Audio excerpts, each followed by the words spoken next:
Professor Chomsky.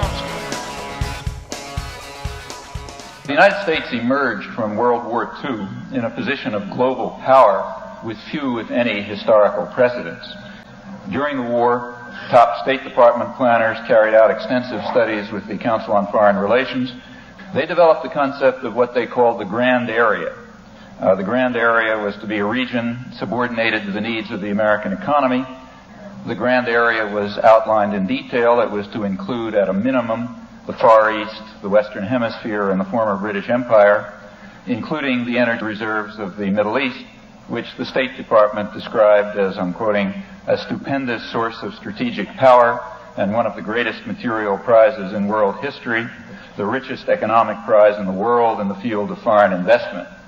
State Department studies, now declassified, explain that the Third World was to fulfill its function as a source of raw materials and markets for the industrial capitalist powers, and was to be exploited, as they put it, for their reconstruction. Mr. Richard Perle.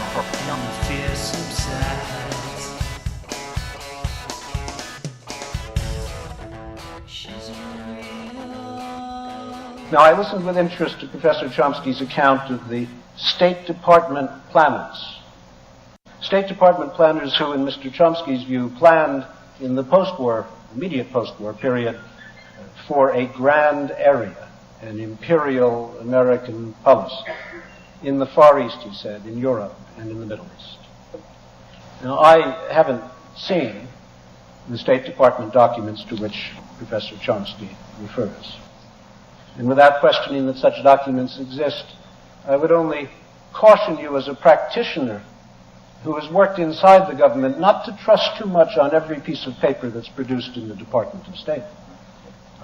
I developed something of a reputation for disregarding all pieces of paper produced by the Department of State.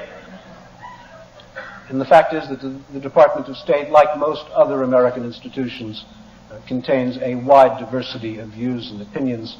And I would take with a grain of salt the words of individuals just because they happen to constitute State Department documents. Let me stress that the documents that I was citing, of course they're a small selection, were not random comments by this or that person. I was quoting the highest, the most comprehensive statements of the policy planning staff of the State Department and the National Security Council.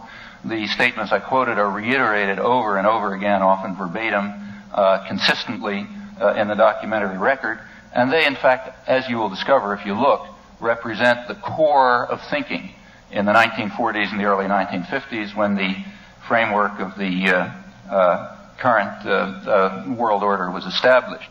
But what I found most peculiar about Professor Chomsky's view, and perhaps he'd care to say more about it, is why he believes it is in the interest of the United States to drive Nicaragua into the arms of the Soviet Union. Why is it in the interest of the United States to drive Nicaragua into the hands of the Soviet Union? That's transparent, actually.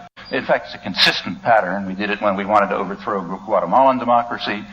We did it when we wanted to overthrow Dominican democracy in 1965. If you want to attack and destroy a political system, there's a way to do it within our political culture. Try to show that it's an agency of the Soviet Union.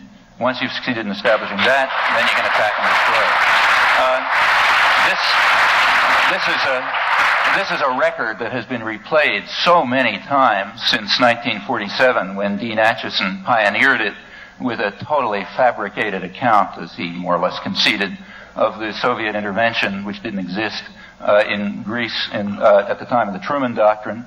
Professor Chomsky says, in passing almost, that the Reagan administration has been responsible for atrocities comparable to those of Pol Pot, if I understood him correctly. This is...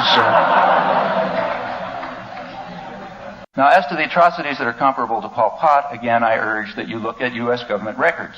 So, for example, the CIA has a demographic study of the Pol Pot regime in which they conclude, they much underestimate in my view, but they conclude that 50 to 100,000 people were killed. More serious estimates put it at several 100,000, and many 100,000s more died from starvation, disease, etc. That's roughly comparable to what happened in Central America in the last decade in scale and in character. Read the reports of the human rights organizations, of the church and so on, and you will find that the torture, atrocities, mutilation, and so on in Central America is exactly on the style of Pol Pot. Check it and see. Professor Chomsky is troubled by the fact that Honduras exports snow peas. He's mentioned it twice. I presume they export snow peas because there's a market abroad for snow peas, and it seems to me, on the whole, a good thing for countries that are able to produce and export and earn income thereby to do so. The point is not that Honduras is exporting snow peas. The point is that Honduras is not producing food. When you impose by force, of course, a development model in which production for domestic use is replaced by agro-export for foreign use, people starve, and you make profits. GNP goes up, profits go up. A small sector of the local economy profits, and the population plummets into disaster.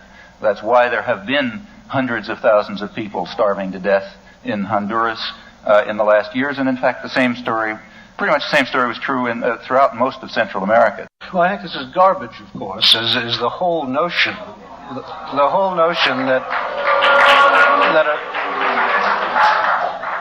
that American policy consists of a group of people sitting in the State Department and figuring out how we can exploit the rest of the world, which is, in essence, what Professor Chomsky is asserting. It ignores the fact that I don't know what development model he has in mind. I imagine it's a Marxist development model. No. The American model we impose, I'm speaking of if you want to know what I have in mind, it's very simple.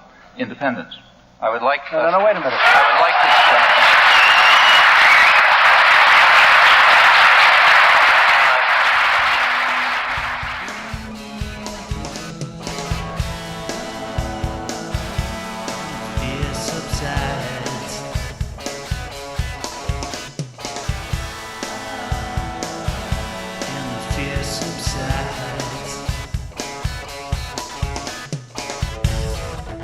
She's